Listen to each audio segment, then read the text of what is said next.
అద్దెదారులు ఇంటి యజమానుల దగ్గర నుంచి ఎటువంటి ఇన్ఫర్మేషన్, ఎటువంటి క్లారిటీ తీసుకోవాలి అనేది తెలియక చాలామంది అద్దెదారులు ఇబ్బంది పడుతున్నటువంటి నేపథ్యంలో ఈ అంశం మీద మనం విశ్లేషణ చేసుకునేటువంటి ప్రయత్నం చేద్దాం.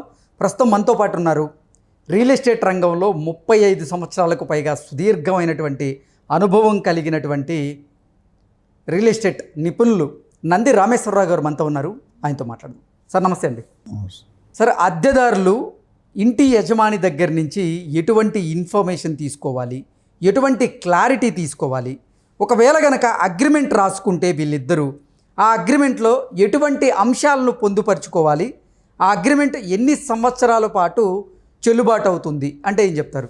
మీరేమైనా అద్దె తీసుకున్నారు? ఇది మీ డౌట్లో ఉంది. మా ప్రేక్షకుల తరపున నేను అడుగుతున్నాను. ఇది కూడా ఇందాక మన గత ఎపిసోడ్లో ఒక ఓనర్ టెనెంట్ దగ్గర ఏం కనుక్కోవాలని చెప్పాము. ఇప్పుడు రివర్స్ ఉంటుంది అండి. ఇప్పుడు ముఖ్యంగా కనుక్కోవాల్సిన ప్రాపర్టీ ఓనర్ ఆయనేనా కదా.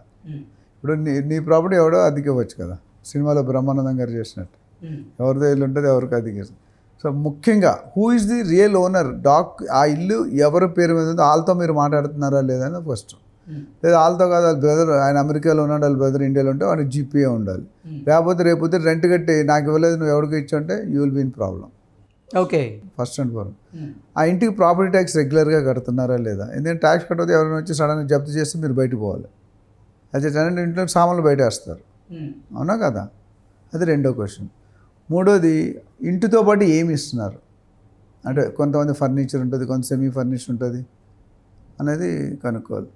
మెయింటెనెన్స్ ఛార్జీలు ఏంటి, మెయింటెనెన్స్లో ఏమేమి మీరు కవర్ చేస్తారు, మేమేమి ఎంత కట్టాలి, మేము చేసుకోవాల్సిన ఏంటి, మీరు చేసి ఇచ్చేవేంటి. కొన్ని కామన్ ఏరియాస్లో ఓనరే చేయిస్తాడు. 4 ఫ్లోర్ బిల్డింగ్ ఉందనుకోండి, మెట్లు, లిఫ్ట్ అవన్నీ కూడా జనరల్ కామన్ మెయింటెనెన్స్. ఆ మెయింటెనెన్స్ మనం 5-10 రూపాయలు కడతాం స్క్వేర్ ఫీట్కి, లేదా 2 రూపాయలు డిపెండింగ్ ఆన్ ద సైజ్. ఇది మూడోది. నాలుగోది, అసలు ఆ ఇంటికి ఎన్ని పార్కింగ్లు ఉన్నాయి, మీకు ఎందులో మార్కెట్ పార్కింగ్ ఇస్తారు. మార్కెట్ ఎవడు ఖాళీ ఉంటే అక్కడ పెట్టుకుంటాం. కొన్ని అట్లా పాత ఇల్లు అలాగే ఉన్నాయి, నీ ఖాళీ ఉంటున్న పెట్టుకుని మిగతా బయట పెట్టుకోవాలి. అదొకటి కనుక్కోవాలి. తర్వాత ఈ ప్రాపర్టీ మీద ట్యాక్స్ చెప్పాం కదా, ఏమైనా అప్పులు ఉన్నాయా, మార్ట్గేజ్ చేశారా, అప్పులు ఏమైనా ఉన్నాయా, హ్యాండ్ లోన్స్ ఏమైనా ఉన్నాయా, అది చెప్పరు కానీ తెలుసుకోవాల్సిన అవసరం ఉంది. జనరల్గా ఏంటంటే అంటే అసలు ఒక అద్దెదారుడు ఇంటి యజమాని ఈ ఇన్ఫర్మేషన్ వీటి గురించి క్లారిటీ అడిగితే ఇంటి యజమాని క్లారిటీ ఇచ్చేటువంటి పరిస్థితులు ఉన్నాయంటారా ఈ రోజుల్లో? నిజాయితీగా ఉంటే చెప్తాడండి. ఇప్పుడు అక్కడ ఎలాగైతే మీరు తెలుసుకోవద్దు, మీరు ఇబ్బందులు రాకుండా చెప్తున్నది కరెక్ట్. ప్రాపర్టీ ట్యాక్స్ కడుతున్నారా లేదా నాకు చూపించండి అంటే ఈ రోజుల్లో ఇంటి యజమాని పరిస్థితి. పెద్ద కంపెనీలో 2,000 కోట్లు 3,000 కోట్లు ట్యాక్స్ కట్టలేదని పెద్ద కార్పొరేట్స్కే వేస్తున్నారండి. ఈయన కట్టపోవడం. ఇప్పుడు ఒక్కోసారి ఏమవుతుందంటే ఓనర్స్ యాక్చువల్గా అమెరికా మంచోలే, అది ఎవరికో జీపీ ఇవ్వడం లేకపోతే ఎవరికో హ్యాండ్ ఓవర్ చేయడం ఫ్రెండ్కి చెప్తే వాళ్ళు కట్టకపోవచ్చుగా. అందుకనే ప్రాపర్టీ మేనేజ్మెంట్ ప్రొఫెషనల్ కంపెనీస్నే వాళ్ళు 10% 5% తీసుకొని మొత్తం ఇవన్నీ చేస్తారు.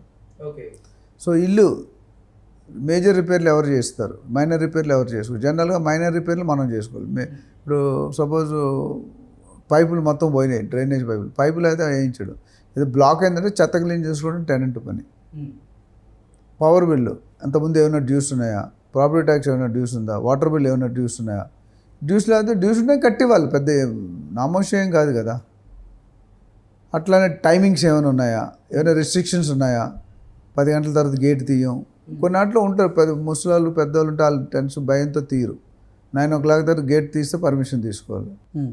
కొంతమంది ఇప్పుడు జనరల్గా ఓనర్ ఎవరు ఏ ఇంట్లో ఉండి ఫస్ట్ ఫ్లోర్లో ఉన్న సెకండ్ ఫ్లోర్ కింద రెంట్కి ఇచ్చి టెనెంట్స్కి ఇబ్బంది ఉంది. గేట్ సౌండ్ వేస్తే తక్కువ వచ్చి అడుగుతారు, ఎందుకు అంత గట్టిగా ఇస్తాం అని. అది వాళ్ళ ప్రాపర్టీ కూడా వాళ్ళు సేఫ్టీగా చూసుకుంటారు.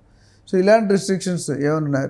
ప్లస్ నైబర్స్ ఎవరున్నారు, ఎన్ని సంవత్సరాలకి ఇస్తున్నాడు మనకి, మంత్లీ రెంట్ ఎంత కట్టాలి, ఎవ్రీ ఇయర్ ఎంత పెంచాలి, నోటీస్ పీరియడ్ ఎంత, అడ్వాన్స్ ఎంత, సెక్యూరిటీ డిపాజిట్ ఎంత, ఇలాంటివన్నీ కనుక్కుంటే వాళ్ళకు క్లారిటీ ఇష్టమైంది. ఇప్పుడు అవన్నీ అడిగితే చెప్పరు అనుకుంటే మీరు రిస్క్ తీసుకోరు. ఒక కేసు ఎట్లా అయింది, ఆయన ప్రాపర్టీ ట్యాక్స్ కట్టలేదు, మెయిన్ ఓనర్ అక్కడ ఉండడు, బిల్స్ ఏవి కట్టలేదు లాస్ట్ 2-3 years నుంచి. సడన్గా ఇప్పుడు గవర్నమెంట్లో తెలుసు ఒకసారి అక్యుమిలేట్ అయ్యింది. సడన్గా ఎవరు మూడు వచ్చినట్టు చెక్ చేస్తారు. చెక్ చేసినట్టు 10,000 రూపాయలు, 20,000 రూపాయలు, 30,000 రూపాయలు చిన్న ఇంటికి చెప్తాను ఉన్నట్టు కట్టలేదు అనుకోండి. ఒకసారి నోటీస్ ప్రాపర్టీ ట్యాక్స్ 1 సంవత్సరం కట్టకపోతే 2 సంవత్సరాలు 3-4 సంవత్సరాలు కట్టకపోతే ఒకేసారి బిల్ వేస్తాడు, ఇంట్రెస్ట్ రేట్తో పాటు వేస్తాడు. మరి అమౌంట్ కట్టకపోతే ఏం చేస్తాడు మున్సిపాలిటీ వాడు? వాళ్ళకున్న రూల్స్ అంటే మనం వచ్చి అడగాలి, లేకపోతే ఎలక్ట్రిసిటీ బిల్లు కట్టలేకపోతే 1 year బట్టి ఫీజులు తీసేస్తాడు. ఇప్పుడు ఎవరు ఇబ్బంది పడతారు? టెనెంట్గా మీరు ఇప్పుడు డబ్బులు మీరు ఎంజాయ్ చేయాలండి. టెనెంట్ అంటే రైట్స్ ఉంటాయి మీకు. మీరు రెంట్ కట్టినంతకాలం మీకు ఉండడానికి రైట్స్ ఉంటాయి, ఓనర్షిప్లో రైట్స్ రావు. అది మన ఇష్టం అండి. మనకు ఏదొచ్చిన ఇప్పుడు కొంతమంది ఉన్నారు ఏదొచ్చిన మేనేజ్ చేసుకుంటా పర్మిషన్ లేకపోతే అసలు పర్మిషన్ ఉందా లేదా అది కూడా అడగాల. గవర్నమెంట్ పర్మిషన్ ఇల్లీగల్ ఫ్లోర్స్ ఉంటాయి, అవి ఉంటే రేపు డేంజరే కదా. Most of the penthouse doesn't have permission. ఉన్నాడు కొద్దిగా కండబలం గుండెబలం డబ్బు బలం ఉంటే వాడు మేనేజ్ చేస్తాడు. నీళ్ళంటూ నాలంటూ నేనైతే చేయలేను, నువ్వు చేస్తే నీ ఇష్టం అది. సో ఇలాంటి క్వశ్చన్ అంటే క్లారిటీ, ఇది ఎవరిని ఒప్పించాలన్నా నొప్పించాలన్నా కాదు, మనకు క్లారిటీగా మనకు తెలిసి ఉండాలి. ఇప్పుడు మా మాస్టర్ చెప్పాడు కాపీ కొడితే ఒళ్ళొంచి కాపీ కొట్టాలా అని. ఎందుకంటే నేను చాలా MBA పేపర్లు దుద్దాను. యాజ్ పర్ ఫిగర్ 12.2 అని నోట్ రాస్తాడు. ఫిగర్ ఉండదు, టెక్స్ట్ బుక్లో ఫిగర్ ఉంటుంది, అక్కడ ఫిగర్ అయితే వేయలేడు కదా. టెక్స్ట్ బుక్లో కాపీ ఉంటుంది, యాజ్ పర్ ఫిగర్ 12.2 ఇది ఉంది అంటాడు. ఫిగర్ లేనప్పుడు అది మనమే ఇండికేషన్ ఇస్తాం కదా కాపీ కొట్టినట్టు. సో యాక్చువల్లీ మామూలుగా రాయడం కంటే కాపీ కొట్టడం చాలా కష్టం. కాపీ కొడితే చాలా ఫోర్సెస్ని మేనేజ్ చేయాలి మీరు. బుర్రలో ఉంటే రాసేస్తారు. సో మార్కులు తక్కువైనా కరెక్ట్ రాయడం బెటర్. సో ఇవన్నీ చూసుకుంటే ఏమవుతుందంటే మీకు యాజ్ ఏ టెనెంట్గా your journey will be safe. ఏమైనా లాక్ ఇన్ పీరియడ్ ఉందా? లాక్ ఇన్ పీరియడ్ అనేది చాలామంది తెలియదు. లాక్ ఇన్ పీరియడ్ అంటే మీరు 3 సంవత్సరాలు లీజ్ తీసుకుని 1 year లాక్ ఇన్ ఇచ్చారు, లేకపోతే 2 years లాక్ ఇన్ ఇచ్చారు. లాక్ ఇన్ అంటే కమిట్మెంట్, అంటే ఈ 2 సంవత్సరాలు నేను ఉన్నా లేకపోతే నీకు రెంట్ ఇస్తాను. సపోజ్ నీకు వేరే తక్కువ ఇల్లు దొరికింది, 1.5 year తర్వాత ఖాళీ చేయాలి, ఈ 6 నెలలకి మీరు పెనాల్టీ కట్టాలి, అంటే తిరిగి డబ్బులు ఇవ్వాలి. అదేవిధంగా ఓనర్ కూడా వైస్ వర్స అంటాం. సో లాక్ ఇన్ పీరియడ్ అనేది స్పెషల్ టర్మ్. చాలామంది అడుగుతారు, అది 3 నెలలకు ఒకసారి ఇల్లు కాచేస్తే మీరు టూలెట్ బోర్డు పెట్టుకోవాలి. 10 సార్లు టూలెట్ బోర్డు పెడితే ఓనర్ బ్యాడ్ ఇంప్రెషన్ ఉంటుంది. ఎందుకు ఇంట్లో ఉండట్లేదు, మారిపోతున్నారు, ఇవన్నీ అపోహలు వస్తాయి. ఒకవేళ ఇంటి యజమాని అలాగే అద్దెదారులు గనక అగ్రిమెంట్ రాసుకోవాలి అనుకుంటే ఎటువంటి అంశాలను దాంట్లో పొందుపరుచుకుంటే మంచిది? స్టాంప్ పేపర్లో అగ్రిమెంట్ ముఖ్యంగా ఏంటంటే ఇల్లు ఎవరిది, ఉండేవాడు ఎవరు, ఎన్ని సంవత్సరాలకి ఇచ్చాము, ఏ టర్మ్స్ అండ్ కండిషన్లో ఇచ్చాము, ఏ ఫర్నిచర్తో ఇచ్చాము, ఇలాంటివన్నీ మెన్షన్ చేసుకోవాలి. ఒకవేళ ఖాళీ చేయాలంటే నోటీస్ పీరియడ్ ఎంత, జ్యూరిస్డిక్షన్ అంటే హైదరాబాద్ కోర్టు జ్యూరిస్డిక్షన్ రాసుకుంటాం, ఎక్కడ జ్యూరిస్డిక్షన్ రాసుకోవాలి. అంటే డిస్ప్యూటర్స్ ఆర్బిట్రేట్ అంటే థర్డ్ పార్టీ ఆర్బిట్రేట్ మనం వచ్చి ఇద్దరికి సెటిల్ చేస్తాడు, ఇద్దరు కొట్టుకుంటారు. సో అట్లా కొన్ని టర్మ్స్ పెట్టుకొని ప్లస్ రిజిస్టర్ చేసుకుంటేనే దాని లీగల్ వాల్యూ ఎక్కువ ఉంటుంది. కోర్టులో చాలా తక్కువ ఉంటుంది. రెంటల్ యాక్ట్ ప్రకారం రెంటల్ యాక్ట్ డీడ్ అంటారు. రిజిస్టర్ సేల్ డీడ్ అట్లా చేసాం, రెంటల్ డీడ్ చేసుకుంటే రేపు పొద్దుట ఇద్దరికీ ఉపయోగం అది.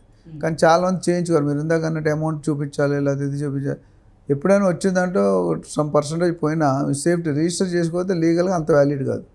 చాలామంది సేల్ డీడ్ లేకపోతే నోటరీ మీద చేసుకుంటారు. నోటరీ అంత స్ట్రాంగ్ కాదు, ఏదో గుడ్లో మెల్ల లేని దాని మీద బెటర్, కానీ బట్ సేల్ డీడ్ అంత పవర్ ఉండదు. సో కంపల్సరీ అండ్ అగ్రిమెంట్ కూడా 11 monthsకే ఒకసారి రాస్తారు. ఎవ్రీ 11 months రెన్యూల్ చేసుకో. 12 సంవత్సరాలు కానీ ఆ టెనెంట్ వరుసగా ఉన్నాడు అనుకోండి, ఆయనకి రైట్స్ వస్తాయి, ఓనర్షిప్ రైట్స్ వచ్చే అవకాశం ఉంది. అంటే ఓనర్షిప్ మారదు, కానీ పర్మనెంట్ టెనెంట్ వాడు రెంట్ ఇచ్చిన అయిపోయిన వ్యక్తి కదలపడానికి లేదు. మీకు అర్థమవుతుందా? సో అలాంటి కొన్ని లీగల్ సర్టన్ సెక్షన్స్ ఉన్నాయి లీజ్ అగ్రిమెంట్లో కానీ రెంటల్ అగ్రిమెంట్లో కానీ. ఆ క్లాజెస్ చూసుకోవాలి. చూసుకున్నప్పుడు మీకు సపోజ్ చాలామంది ప్రాపర్టీ ఓనర్ బయట ఉండి రెంట్ ట్యాక్స్ మీరు కట్టేసాను అంటాడు. ట్యాక్స్ కానీ రెంటల్ పర్సన్ అకౌంట్లో వెళ్తే మీ ప్రాపర్టీ పోయే అవకాశం ఉంది. నేనే ఇప్పుడు కౌలుకి ఇస్తారు కదా, ఎవరైతే కౌలుకి ఇస్తారో ఓనర్ కాకుండా వాడు అన్నీ కడుతుంటే ఆయన పేరుని వచ్చేస్తుంది కొన్ని రోజులు. 12 సంవత్సరాలు మీరే కట్టారనుకోండి, రైట్స్ ఎవరికి ఎక్కువ వస్తుంది? అంటే నీకు ఓనర్కి సంబంధం లేనట్టే కదా, నువ్వే అవకాశం ఇచ్చావు. సో ఇలాంటి క్లాజెస్ అన్నీ కూడా చెక్ చేసుకోవాలి. చెక్ చేసుకుంటే 90% ఓనర్స్ ఎవరు చేయరండి, కానీ ఏంటంటే చేస్తే మనం ఏం చేయాలనేది అవకాశం ఉండాలి. అదే మీకు రెంటల్ డీడ్ రిజిస్ట్రేషన్ డీడ్ ఉందనుకోండి రెంటల్ యాక్ట్ ప్రకారం, రేపు పొద్దున ఓనర్ మోసం చేసిన మీరు కేసు అయ్యచ్చు, మీరు మోసం చేసిన ఓనర్ కేసు అయ్యచ్చు. It's a win win situation, vice versa. So దీని మీద మనకి ఇంత అవగాహన కావాలంటే మనల్ని అడగచ్చు. Okay sir, thank you so much. Thank you.